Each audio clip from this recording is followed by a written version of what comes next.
Welcome to the Lost Vet podcast, where we are helping you to get back to your passion and purpose. I'm your host, Dr. Melodie Chan, and I am excited to welcome Rob Marr back to our pod in today's conversation, which is part 1 of 2, as I wanted to dive in a little more in some conflict management type scenarios. And so there will be a few more pods on this topic, but where we're starting off is, how do we fire clients? And it's interesting, as this conversation started out with that as the question and the topic that I threw out. And it actually started meandering more towards, how do we define what a good customer looks like? Have a listen. Rob, welcome back to the pod. Thank you. Good to be back. It's been a while. We've missed you, and I'm so happy that we can have you back to talk about a pretty tough topic. I think that's been brought up a few times to me. Yeah, no, thank you for inviting me back. I'm glad I didn't block my copybook and stop you wanting to bring me back another time. So I've been looking forward to it for a while. So it's great to get it in the diary. Yeah, and thanks for giving me such a tough topic to start me off again. Thank you. Of course, gotta warm you up. So the topic at hand that I have as part of a series on conflict and conflict management is the idea of firing clients within a veterinary practice. And to frame it up, I think things that come up, people are unsure when or why they should fire clients, and that guilt that comes along with having to do that.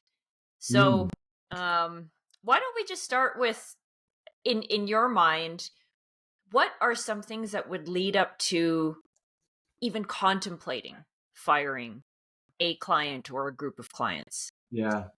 It's a really interesting subject, isn't it? Like when we think about it, it just feels so immoral almost in a way to contemplate like getting rid of somebody. Like firing is such an aggressive term as well, isn't it? And that is the term that people use. But kind of firing my client seems like you're going to like get out of here. I'm sick of doing business with you. And there's probably some people that would be amazing if you could actually do that with. But I think in reality, that's not the approach we're advocating. So I think maybe even this idea of firing your clients, let's deconstruct it a little bit in our conversation. Sure. Because that's the hard cliff edge, right? That's the worst it's going to be, is having to literally fire that client. But I think really what we're talking about is a bunch of like micro actions that potentially lead up to that. But yeah, the idea is stressful. I think it's more like a transition that the business needs to go through on a regular basis, like cleaning house more. It's more of an ongoing approach to good housekeeping than it is a specific kind of aggressive act. So I maybe we could soften the language for the purposes of our conversation, take it away from that hard cliff edge. Let's leave it there in the background and say, yeah, on occasion, the odd occasion, you might need to actually be quite directive, quite like almost like an intervention and go, this must stop.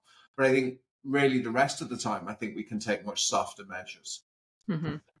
I think it also is top of mind when I think about our last 5 years when COVID happened, and then we were hearing a lot of tension and maybe aggressive actions coming from clients and pet owners who were feeling super frustrated and taking out that anger and frustration on clinic staff. And so, when I think about the small actions leading up to it, and when you might decide to just say no service, we now see in clinics some of those signs that say everybody in here should be treated with respect, and abusive verbs or verbal or action will not be tolerated.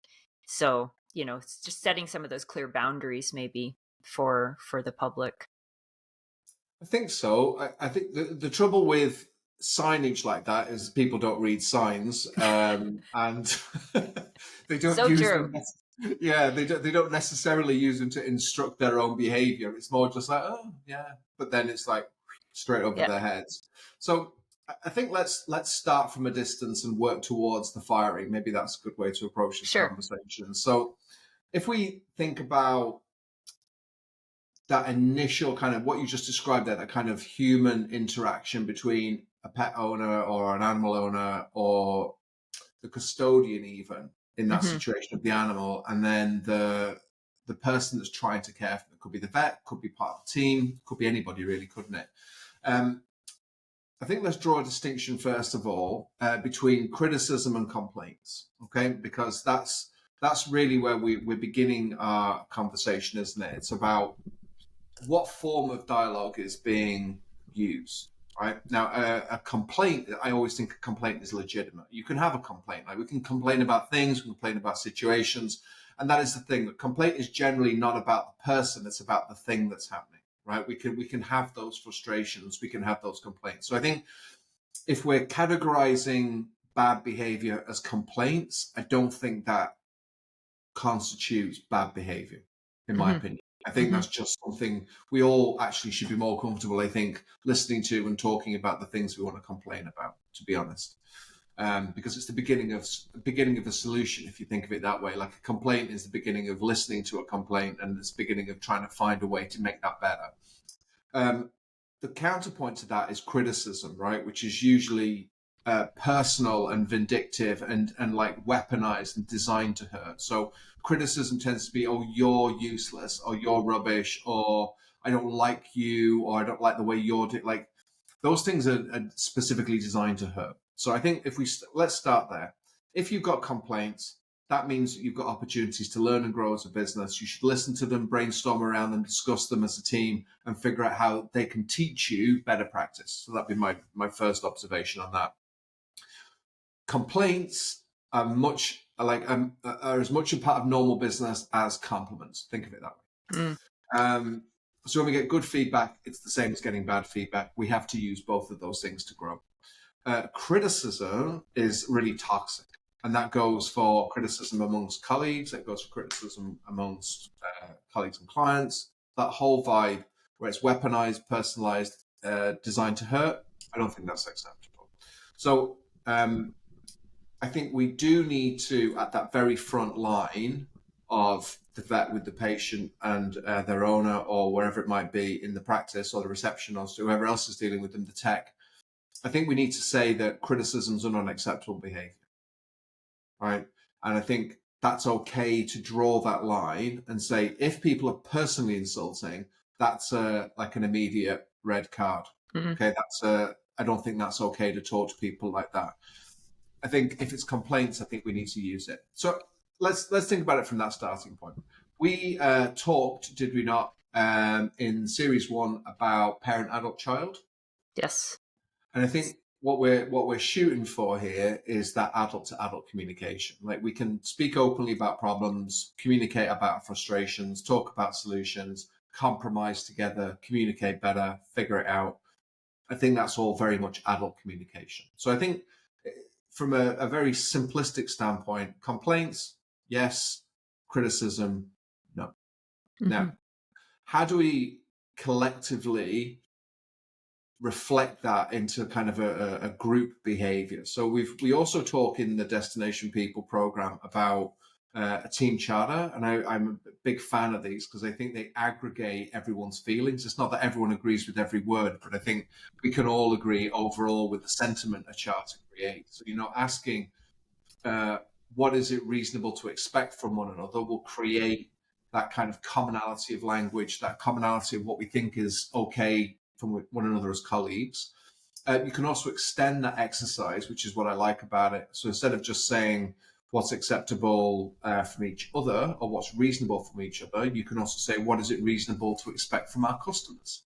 And also you can flip that and say what is it reasonable for our customers to expect of us. So all of that language can be communicated inwardly to outwardly, internally, like internally, externally, like all of that good stuff. Like the more we kind of just describe the behaviors, talk about the behaviors, share those behaviors and expectations from our customers, I think to me that feels like a more holistic Hmm. approach than popping a sign up behind reception. That to me is like, it's a good, like the thinking is good.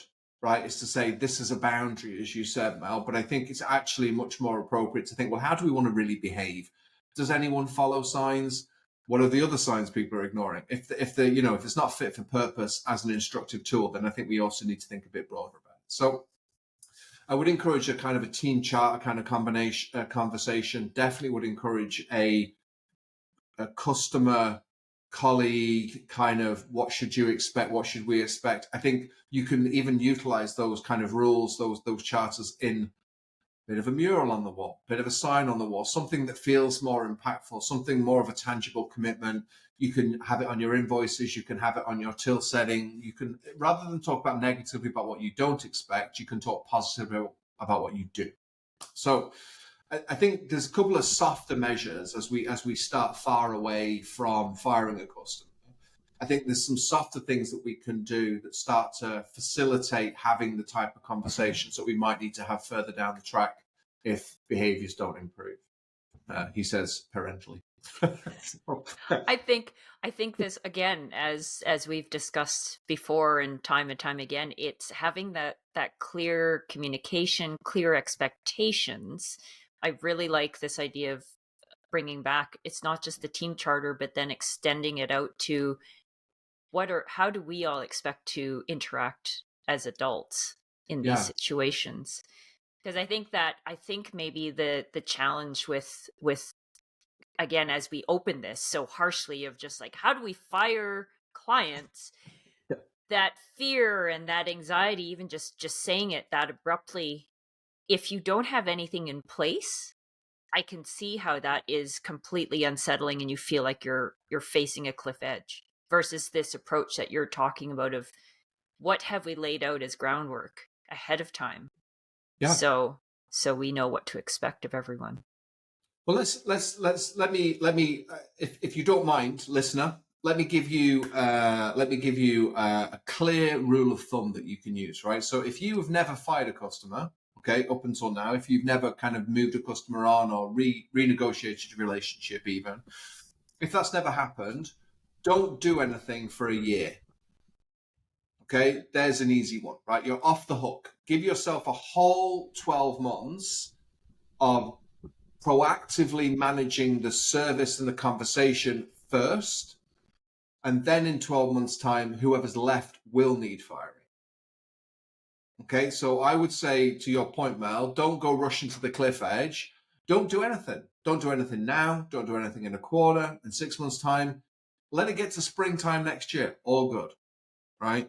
And at that point, then you can start to put some of the harder measures in place that we're going to talk about. Okay, so I think for the first 12 months, let yourself off the hook, because otherwise you're going to like stall and you're not going to do anything on it because it seems too frightening and too stressful. And that makes sense. Mm-hmm. So I think we've got to sometimes give ourselves permission to not act immediately. I think there's always this kind of, with business, it's like immediacy. Got to do now, got to go back, got to talk to the team, got to figure this out. And it's like, no, chill. Like, how many years have you not been doing this, right? There's no need for you to fix everything overnight. If you got it fixed in a year and then you spent the next 10, 20, 30, 40 years enjoying the benefits of the fix you gave, that's no time at all. Mm-hmm. Right? The key thing is communicating to your team that that's the plan, getting them involved in the plan so they don't feel like you're just being passive. Okay.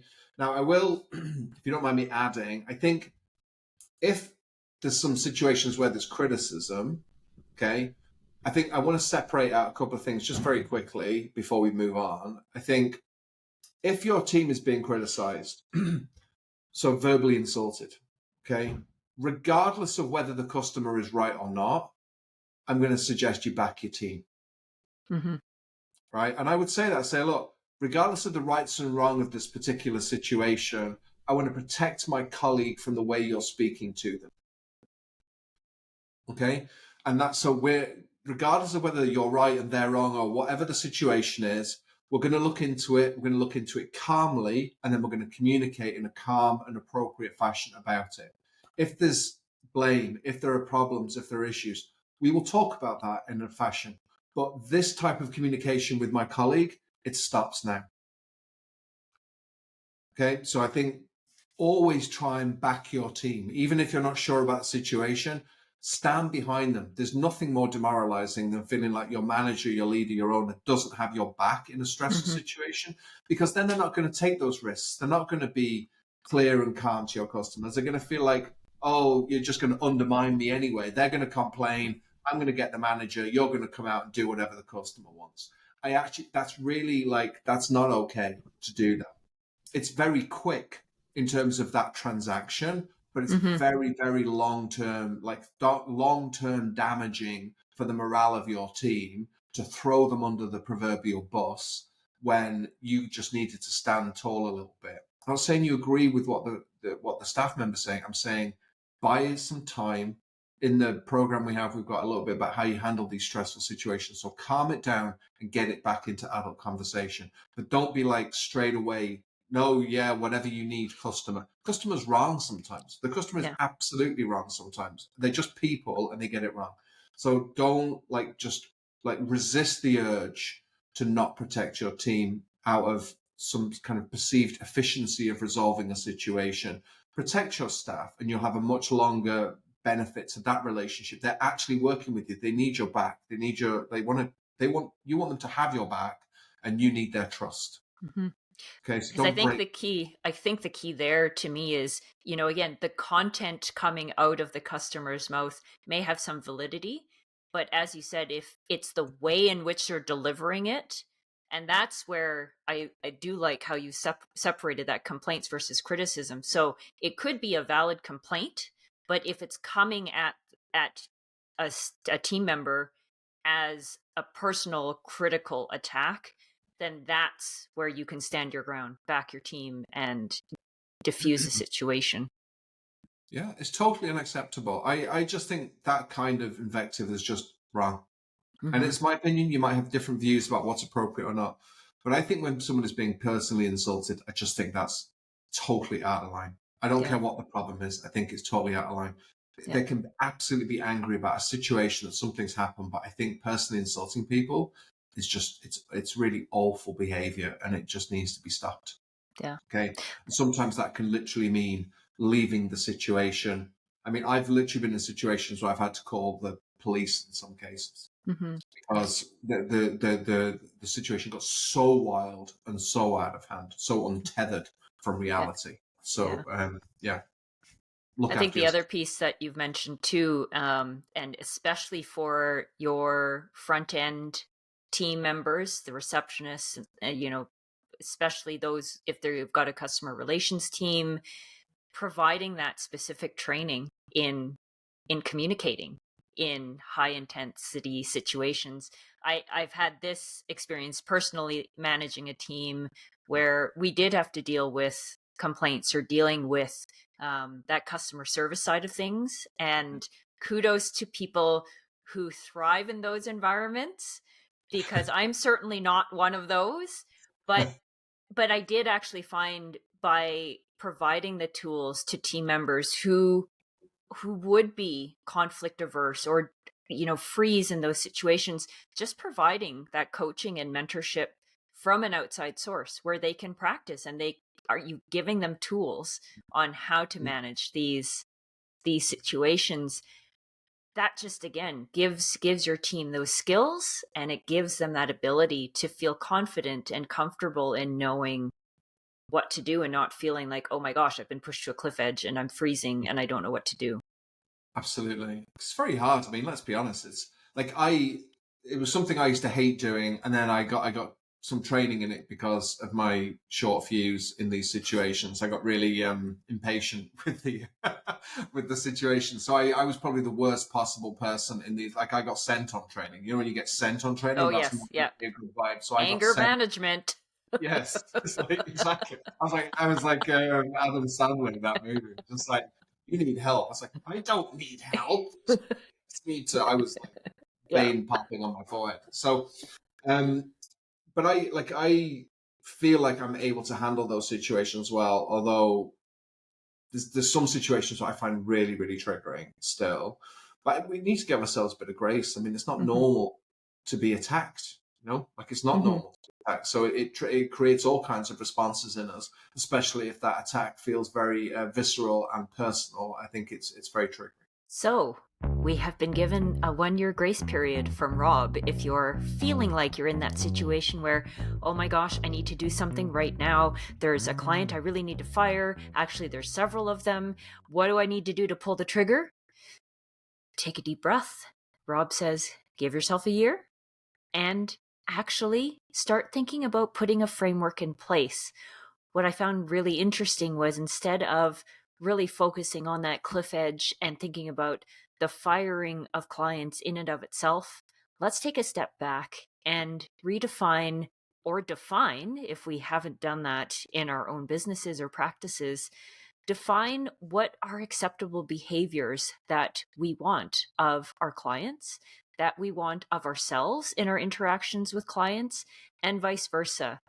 The tying back to the team charter was great because again that is such an underlying thread and an underlying foundation to, I think, everything that you want to do as it impacts behaviors of individuals and between individuals. So why not extend that idea to having a charter for client interactions? It's brilliant, absolutely brilliant. I think in those immediate situations, again, as Rob pointed out, if you have a client that is being personally critical, is going in for the jugular, is being really personal and vindictive in verbal attacks to anyone on your team, again, the substance of what they may be saying may have some validity, and we have to be open to complaints as a form of feedback. But absolutely, it's the way in which it's delivered. If it's being delivered in an aggressive, critical way, so criticism, then we should all be prepared to back up our team, back up our members in that specific moment.